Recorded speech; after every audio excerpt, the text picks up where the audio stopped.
प्यारे विद्यार्थियों, स्वागत है आपका एक ही लक्ष्य कंपटीशन एकेडमी में।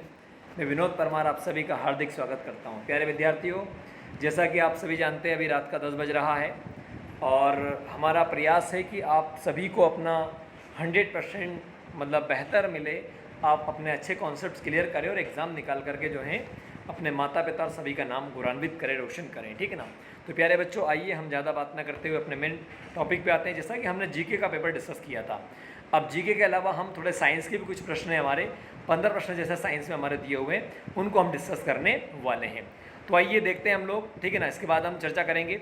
साइंस में पहला प्रश्न आपका पूछा है, प्रतिरोध का मात्रक क्या है? ओम है, वाट है, एम्पियर है, कूलाम है। प्यारे बच्चों, ये प्रश्न आपका पूछा गया है क्या कि ओम है, वाट है, एम्पियर है, कूलाम है। तो प्यारे बच्चों, जो विद्युत प्रतिरोध होता है, प्रतिरोध मतलब रुकावट है ना, उसका जो रेजिस्टेंस से बोलते हैं, ठीक है ना, या बैरियर्स बोल सकते हैं। ठीक, इसका जो मात्रक होता है, ठीक है ना, वो क्या होता है? ओम होता है। वेरी वेरी इंपॉर्टेंट है। क्लियर ना। पूरा लाइट से पूछा उसने, विद्युत से ना।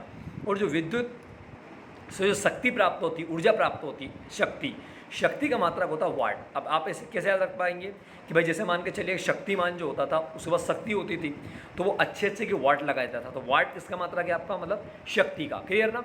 एम्पियर जो होता है, ठीक है ना, ये किसका होता है? विद्युत धारा का। ठीक है ना, ये आपको ध्यान रखना है ना। विद्युत धारा का, इलेक्ट्रिसिटी जो करंट होता है उसका होता है।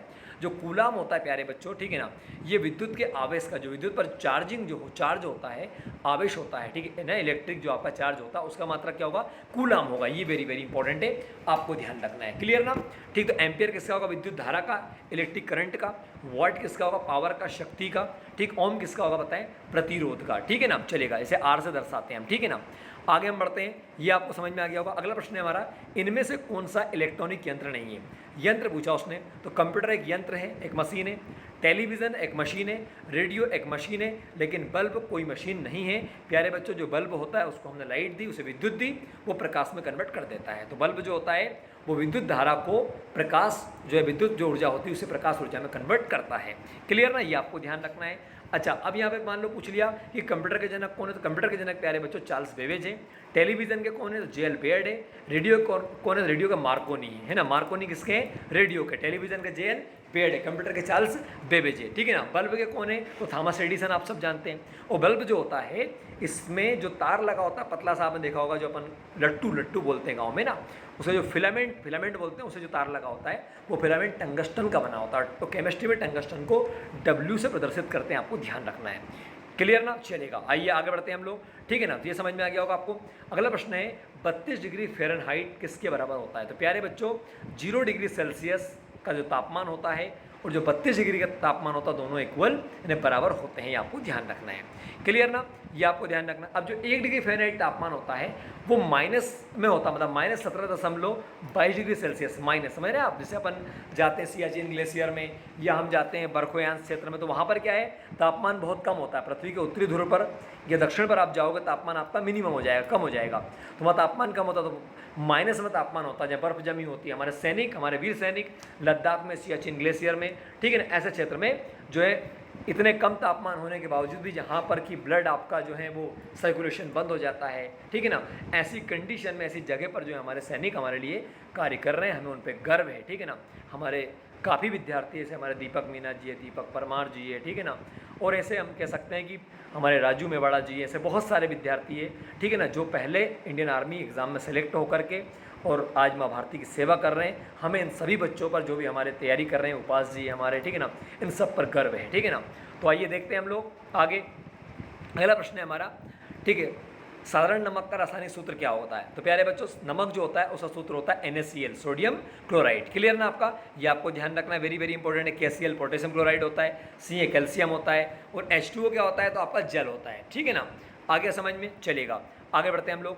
अगला प्रश्न है हमारा, खगोलीय दूरी नापने की इकाई क्या है? खगोलीय दूरी का मतलब क्या होता है? तो प्यारे बच्चों, जो ग्रह होते हैं हमारी पृथ्वी से बहुत दूर होते हैं, तो सूर्य बहुत दूर है, मंगल बहुत दूर है हमारा, ठीक है ना, मतलब सूर्य तारा है अपने आप में, और तारे, और जैसे हमारा बृहस्पति है, बुध है, अलग अलग जो ग्रह सारे बहुत दूर है। तो ये जो खगोलीय पिंड होते हैं, इन खगोलीय पिंडों की दूरी जो होती है बहुत दूर है। तो उसे नापने के लिए हम प्रकाश वर्ष का प्रयोग करते हैं। किसका बताएं आपको? प्रकाश वर्ष तकनीकी का प्रयोग करते हैं। एक जो प्रकाश वर्ष होता है, ठीक, वो 9.46 × 10 जो है आपका 10 मीटर जो है बताया जाता है, ठीक है ना। इस प्रकार से आपका बनता है, ठीक है ना। ठीक, ये आपको देखेंगे, ठीक है ना। चलेगा, पढ़ते हैं अपन आगे। तो इसी प्रकार समुद्र मील तो आएगा नहीं, किलोमीटर आएगा नहीं, मीटर आएगा नहीं। अगला प्रश्न है हमारा, शीतल पेय में निम्न में से कौन सी गैस भरी होती है? शीतल पेय का मतलब कोल्ड ड्रिंक। तो प्यारे बच्चों, कोल्ड ड्रिंक में जो गैस भरी होती है वो CO2 भरी होती है। कौन सी होती है बताएं? तो CO2 गैस किस में भरी होती है? कोल्ड ड्रिंक्स में भरी होती है। नाइट्रोजन जो गैस होती है प्यारे बच्चों, वो हमारे चिप्स वगैरह का पैकेट होता है, इनमें भरी होती है ना। चलेगा, ये आपको देना, चिप्स का पैकेट होता है ना, बहुत बड़े दिखाई देते हैं। अगला प्रश्न है हमारा, बिजली के हीटर का एलिमेंट किस धातु का बना होता है? तो प्यारे बच्चों, बिजली का जो हीटर होता है उसका जो एलिमेंट होता है, तार होता है, वो तार नाइक्रोम का बना होता है। वेरी वेरी इंपॉर्टेंट है। क्लियर ना आपका? चलेगा, ये बहुत अधिक जो ऊष्मा है, ठीक है ना, उसको अवशोषित करके रख सकता है। इसका मतलब हम कह सकते हैं क्वथनांक बिंदु जो होता है बहुत ज़्यादा ऊपर होता है, बहुत अधिक होता है, ठीक है ना। ये आपको ध्यान रखना है, ठीक है ना। अगला प्रश्न है हमारा, अब चांदी, आप सब जानते हैं चांदी सबसे अधिक चालक धातु है, मतलब सबसे ज़्यादा सुचालक जो है विद्युत की कौन है? चांदी है। मतलब चांदी, वैसे चांदी से भी ज़्यादा सोना है, लेकिन उपयोग चांदी का आप कर सकते हैं, ठीक है ना। तो ये अक्सर एग्जाम में आपका बनता है, ठीक है। सबसे तेज गति से इसमें विद्युत आपकी प्रभावित, मतलब इलेक्ट्रॉन का फ्लो होता है। क्लियर ना? सबसे तेज होता है किसमें? चांदी में होता है, ठीक है ना। चलिए आगे बढ़ते हैं हम लोग, आगे बढ़े, अगला देखते हैं। अगला है हमारा चांदी, नाइक्रोम, कॉपर आप सब जानते हो धातु, और लेड यानी सीसा आपका PB। अगला है, हवा में 0 डिग्री सेंटीग्रेड पर ध्वनि की गति क्या होती है? तो प्यारे बच्चों, जो ध्वनि की गति होती है वायुमंडल में नॉर्मली, है ना, 0 डिग्री तापमान पर, वो कितनी होती है? 332 मीटर प्रति सेकंड होती है। किसकी? ध्वनि की चाल। क्लियर ना? ध्वनि को चलने के लिए विद्यार्थियों माध्यम की आवश्यकता होती है। माध्यम का मतलब क्या होता है? जैसे माध्यम होते हैं हमारे ठोस, द्रव और गैस, ठीक है ना। भाई अपन वायुमंडल में देखेंगे ठोस, या तो कोई वस्तु ठोस होगी, पदार्थ, या कोई द्रव के रूप में से पानी होता है, या कोई गैस के रूप में होगी, जैसे वायुमंडल में होता है। तो हवा, जो हमारी आवाज़ होती है, जैसे मैंने बोला, तो जो हवा में जो कण होते हैं, वो कण एक दूसरे से टकरा करके हमारी आवाज़ को आगे ले जाते हैं। क्लियर ना? और वापस उधर से टकरा के हमारे तक वो आती है, ठीक है ना। तो ध्वनि को माध्यम की आवश्यकता होती है। प्रकाश जो है निर्वात में, निर्वात मतलब खाली, वैक्यूम। तो प्रकाश जो होता है निर्वात में चलता है, मतलब चल सकता है, लेकिन ध्वनि जो होती है वो निर्वात में नहीं चल सकती। उसको चलने के लिए माध्यम आपको देना पड़ेगा। माध्यम मतलब मीडियम देना पड़ेगा, या तो ठोस हो, धूल के कण वगैरह हो। जैसे सबसे ज़्यादा जो ध्वनि की चाल होती है ना, जो कह सकते हैं जो आवाज़ आती है, वो ठोस में आती है। क्योंकि ठोस में आप जैसे दोगे तो इलेक्ट्रॉन जो होते हैं वो क्या बताए, पास में होते हैं, तो बहुत पास में होकर टकराएंगे तो आवाज़ ज़्यादा आएगी आपकी। ये रहता है, ठीक है ना। चलिएगा आगे बढ़ते हैं हम लोग। अगला है, जब नीले लिटमस पेपर को एसिडिक अम्ल में डाला जाता है तो ये किस रंग का हो जाता है? ऐसा, जब नीले लिटमस पेपर को एसिडिक अम्ल में रखा जाता है तो नीले लिटमस पेपर किस रंग का हो जाता है? ऐसा प्रश्न है आपका, है ना। बैगनी, लाल, पीला और हल्का। तो प्यारे बच्चों, इसकी ट्रिक है कि जब देखिएगा, जैसे आपका अम्ल है तो अम्ल से अनिल, अम्ल जो होता है, यदि अम्ल को नीले, अम्ल जो होता है वो नीले लिटमस पेपर को लाल कर देता है। कैसे कर देता है लाल? तो आंसर क्या आएगा यहाँ पे? लाल आएगा। यदि क्षार हो, क्या हो? क्षार। अब से अम्ल और क्षार क्या होता है? तो देखो, जिन वस्तुओं का, जिन पदार्थों का pH मान 7 से कम होता है वो सारे अम्ल होते हैं, और जिनका pH मान 7 से ऊपर होता है वो सारे क्षार होते हैं, है ना।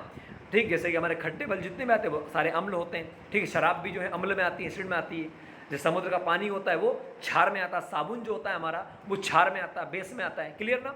तो pH मान से हम किसी पदार्थ की अम्लता या क्षारीयता का पता लगाते हैं। क्लियर ना आपका?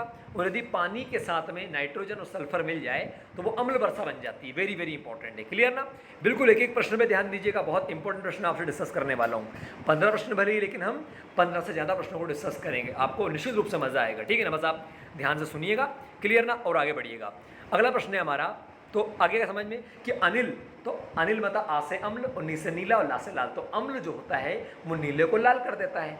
और छलनी ट्रिक बनी तो क्षार जो होता है वो लाल को नीला कर देता है। लिटमस पेपर जो होता है वो अम्लता और क्षारीयता का पता लगाने के लिए इसका उपयोग हम करते हैं। क्लियर ना? अगला, पीलिया रोग से ग्रसित रोगी की आंखों का रंग लाल हो जाता है, क्यों? तो देखिए लाल क्या हो जाता है, सॉरी, ठीक है ना, ये पूछा गया। पीलिया रोग से ग्रसित रोगी की आंखों का रंग कैसा हो जाता है? तो लाल पीला ना, इस पर क्लियर हो रहा है, बेसिक क्लियर हो रहा है कि भाई पीलिया रोग है तो पीला रंग होगा। ठीक है ना? अब पीलिया रोग क्या? तो पीलिया रोग को प्यारे बच्चों जॉइंटिस भी कहते हैं, इसे हेपेटाइटिस भी कहते हैं, और ये नॉर्मली जो होता है दूषित जल, खाना वगैरह इनसे फैलता है और वायरस से फैलता है। ठीक है ना? ये आपको ध्यान रखना है। हेपेटाइटिस का वायरस होता है। शरीर में विटामिन सी की कमी से कौन सा रोग होता है प्यारे बच्चों? स्कर्वी रोग होता है। तो स्कर्वी रोग जो होता है, ठीक, वो मसूड़े जो होते हैं आपके फूल जाते हैं, उनसे खून निकलने लगता है, तो ये विटामिन सी की कमी से होता है। विटामिन सी जो होता है वो खट्टे फलों में ज़्यादा अच्छी मात्रा में पाया जाता है। क्लियर ना? आगे हम बात करते हैं घेंगा रोग जो होता है आयोडीन की कमी से हो जाता है, ठीक है ना। ऐसे पेला का रोग भी होता है, रतौंधी हो जाता है विटामिन ए की कमी से, ऐसे अलग अलग रोग आपके हो जाते हैं। क्लियर ना? चलिएगा अगला बढ़ते हैं हम लोग। प्राकृतिक गैस का मुख्य घटक क्या है? तो प्राकृतिक गैस मतलब नेचुरल गैस। तो प्यारे बच्चों नेचुरल गैस जो होती है उसका जो घटक है, उसका जो कंपोनेंट है वो कौन है? मीथेन। क्या है बताएं? मीथेन। बात पहले पड़ गई। घटक मतलब समझ रहे हैं आप, जिससे कि जो कि उसके लिए जरूरी है, तो क्या बताएं? मीथेन। जैसे आप जो एलपीजी गैस होती है ना, लिक्विड पेट्रोलियम गैस, उसमें जो होता है ब्यूटेन और प्रोपेन होता है। क्या होता है? ब्यूटेन और प्रोपेन होता है। जबकि जो प्राकृतिक गैस होती है उसमें आपका मीथेन होता है, CH4 होता है। अब सर मीथेन गैस कहाँ मिलेगी? तो मीथेन गैस प्यारे बच्चों अपन सब लोग गांव से बिलोंग करते हैं। हमारे गाय भैंस बकरी होती है, गाय भैंस वगैरह होती है, बकरी, ठीक है ना, बकरी हो भी सकती नहीं भी हो सकती है। तो जहाँ गाय भैंस होती है वहाँ पे जो कचरा पड़ा होता है, गोबर पड़ा होता है, वहाँ पर नॉर्मली कौन सी गैस मिलेगी आपको? मीथेन। घुड़े के पास में आपके धान के खेत वगैरह होंगे बारिश के समय में, जहाँ भी गीला होता है क्षेत्र आपका, अधिकतर जगह, ठीक, जहाँ गीला अक्सर रहता है वहाँ पे मीथेन गैस जो है आपको पाई जाती है। कोयले की खदानों की बात करें, उनमें भी कौन सी गैस पाई जाती है? मीथेन गैस पाई जाती है। कोयले को जलाने पर बात अलग बात है, ठीक है ना, ठीक, वो अलग है, लेकिन यहाँ पर क्या इसकी बात है। बात पहले पड़ गई आपको। चलिएगा आगे बढ़िएगा। अगला प्रश्न है हमारा, पृथ्वी पर मानव सबसे पहले उपयोग की गई धातु कौन सी थी? तो प्यारे बच्चों मानव सबसे पहले तांबा धातु का प्रयोग किया था। वेरी वेरी इंपॉर्टेंट है। क्लियर ना? तांबा यानी कॉपर, ठीक है ना। तो कॉपर सबसे पहले उपयोग किया था। अगला है, ध्वनि की चाल मापी जाती है किसमें? जूल में, घंटे में, मीटर प्रति सेकंड में या डेसिबल में? तो प्यारे बच्चों ध्वनि की चाल पूछा है, तो चाल को मापेंगे मीटर प्रति सेकंड में, जबकि ध्वनि की तीव्रता की बात करें अपन, वो मापी जाती है डेसिबल में। वेरी वेरी इंपॉर्टेंट है। क्लियर ना? ध्वनि की तीव्रता किसमें? डेसिबल में मापी जाती है। ध्वनि की चाल किसमें? मीटर प्रति सेकंड में मापी जाती है। क्लियर ना आपका? ये आपको ध्यान रखना है। आगे हम बढ़ते हैं। अगला प्रश्न है आखिरी हमारा, हवा में ऑक्सीजन का परसेंट कितना? कितना घुमाया उसने? हवा मतलब प्यारे बच्चों वायुमंडल, जो आपके सामने देखने को मिल रहा है। तो वायुमंडल में जो आपका ऑक्सीजन की मात्रा होती है वो 21% होती है। आपको ध्यान रखना है। नाइट्रोजन जो होता है वो 78% होता है आपका लगभग, और जो CO2 होता है वो 0.03% होता है, बहुत कम मात्रा में होता है। क्लियर ना? ठीक है, लेकिन CO2 ज़्यादा भारी होता है, इसलिए वो आपका नीचे पाया जाता है। नाइट्रोजन हल्की होती है तो ऊपर होती है। ऑक्सीजन थोड़ी भारी होती है, मतलब सबसे कम हल्की कौन? नाइट्रोजन। मतलब इन गैसों में वैसे सबसे हल्की हीलियम वगैरह आपका जो आखिरी समूह आता है 18वें नंबर का, ठीक है ना, उसमें से बनती है, ठीक है। लेकिन हम किसकी बात करें वर्तमान में अभी? कि सबसे इस मामले में मतलब नाइट्रोजन और ऑक्सीजन और CO2 में हल्की कौन है? तो हल्की आपकी नाइट्रोजन, सेकंड कौन है? ऑक्सीजन, थर्ड कौन है आपकी? CO2। क्लियर ना? तो प्यारे बच्चों इस प्रकार से आपका पेपर बनेगा। 15 प्रश्न आपके बनेंगे। आप देख सकते हैं मैथ्स में 20 नंबर से लेकर के तो आपका 45 तक प्रश्न आपके आए हुए हैं। 15 प्रश्न किसके आए हैं? आपके मैथ्स के आए हैं, और 5 प्रश्न आपके आए रीजनिंग के, ठीक है ना। इस प्रकार से आपका पेपर बनेगा। तो आइए आप रोजाना कोचिंग अटेंड करें, ठीक है ना। जो नहीं कर पा रहे, जो बच्चे बहुत दूर रहते हैं, वो पेपर को डेली लगाएं, ठीक है ना। निश्चित रूप से हम जो मैथ्स, रीजनिंग और जो है आपका GK साइंस के पेपर डिस्कस करवा रहे हैं, ठीक, इन पेपर से आपको काफ़ी फायदा मिलने वाला है और आपका पेपर निश्चित रूप से निकलेगा, ठीक है ना। धन्यवाद। जय हिंद, जय माँ भारती। पढ़ते रहिए प्यारे बच्चों, बढ़ते रहिए। हम सभी के पास मात्र 30 दिन और हमें कैसे भी अपना रिजल्ट 100% देना है, मतलब कि आपको अपने माता पिता का नाम रोशन करना है। जब भी नींद आए तो एक बार ज़रूर सोचिएगा, ठीक, जब नींद आने लगे तो कि मेरे माता या मेरे पिताजी, ठीक, किस प्रकार से, किस कंडीशन में मेरे लिए सपने देख रहे हैं, किस प्रकार से मेरे लिए सोच रहे हैं। आज आपने फिजिकल निकाला, उनके कितने सारे सपने उनके बढ़ गए। अब उन्हें ये विश्वास हो गया कि आप एग्ज़ाम में निकाल सकते हो, और आप उनका विश्वास जो है बहुत ज़्यादा हो चुका है। तो आपको उस विश्वास पर खरा उतरना है। जय हिंद, जय माँ भारती, जय श्री राम, वंदे मातरम।